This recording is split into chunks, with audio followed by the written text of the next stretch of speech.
Hello and welcome to MedEvidence Articles, where we encourage community research and education with weekly articles. I'm your host, Benton Louisball, and this week we are talking about how cannabis might help with pain. Marijuana, THC, and the science of pain relief. Several years ago, I tried to do a backflip into the ocean and hurt my back. Immediately, my quality of life went from a 9 out of 10 to a 6 out of 10.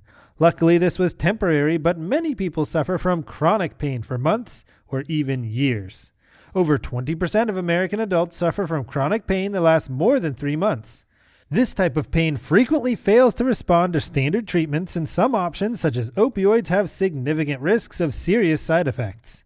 As a result, several patients have turned to one of the oldest cultivated plants harvested by humans, cannabis. Cannabis, also known as marijuana, has been harvested for at least 4,000 years, which is longer than the alphabet has existed. It has been used for ceremony, recreation, and as a surgical anesthetic. The main psychoactive ingredient, the one that gives people the characteristic high of marijuana, is THC or delta-9 tetrahydrocannabinol. To understand how this drug may help manage pain, we first need to explore how neurons work in signaling pain. Pain is a signal that is particularly effective at alerting us when something is wrong with the body. This signal originates in nociceptive neurons and travels to other neurons in the spinal cord and brain. However, when neurons are damaged, pain signals may be sent without a harmful stimulus. This nerve damage-related pain, called neuropathic pain, can cause intense reactions to even mild stimuli. It may also make sensations that are normally painless feel painful. With chronic pain, neurons can develop maladaptive brain circuits that reinforce pain signals and can't easily be reversed. Zooming in a bit, let's look at how neurons work.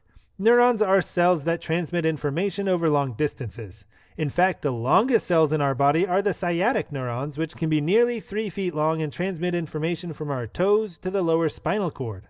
When we experience pain, peripheral neurons, located outside the brain and spinal cord, detect damage or harmful stimuli to the body and transmit this information to the central nervous system for processing.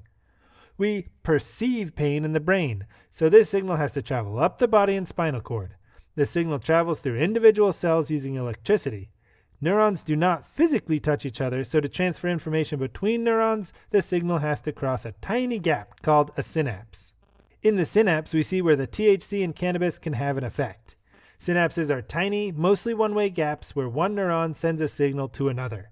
THC reduces the synapse signaling by binding to 2 cannabinoid receptors. These cannabinoid receptors are named cannabinoid receptor 1, or CB1, found in the brain and spine, and cannabinoid receptor 2, or CB2, found in immune cells. Levels of CB2 receptors increase in response to neuropathic pain, with higher concentrations generally associated with greater pain intensity. When THC binds to CB1 and CB2 receptors, it may decrease the strength or frequency of the signal across the synapses, thereby inhibiting pain signals from reaching the brain. The delayed time it takes for CB1 and CB2 receptors to form in pain-transmitting regions may help explain why marijuana is generally more effective at relieving chronic pain compared to acute or immediate pain. This all sounds great, but marijuana use should be considered in a broader context. Firstly, marijuana remains illegal in many regions, and mere possession could land someone in jail. Secondly, the concentration of the main ingredient, THC, isn't well controlled in street weed, leading to unpredictable effects. Average THC concentrations have increased from 4% to 12%, and some varieties may have THC levels as high as 30%. This can increase even further when using other forms of cannabis, such as hashish oil. With higher concentrations of THC, the side effect profile increases and may be undesirable for many patients. It can be important, therefore, to seek cannabis treatments that are vetted, controlled, and come with the backing of randomized controlled clinical trials. Research scientist Dr. Eric Schramm notes that for those with chronic pain, patients can consider cannabis as a viable treatment option, especially in those patients trying to avoid opiate medications or traditional anti-inflammatory medications like Motrin, Aleve, and ibuprofen. For individuals living with chronic pain, participation in cannabis-based clinical research studies may offer new opportunities for pain relief and contribute to advancing treatment options. Interested patients are encouraged to explore ongoing clinical trials to determine eligibility and potential benefits. Thanks for joining us on this week's episode of MedEvidence Articles. If you'd like to know more, all of our descriptions are linked in the podcast description below. You can also visit our website at medevidence.com. MedEvidence helps answer the question of who can you trust for medical information. The MedEvidence platform provides valuable information about many medical issues and the insights of evidence-based medicine. MedEvidence educates audiences through engaging and entertaining magazines, podcasts, videos, articles, and presentations.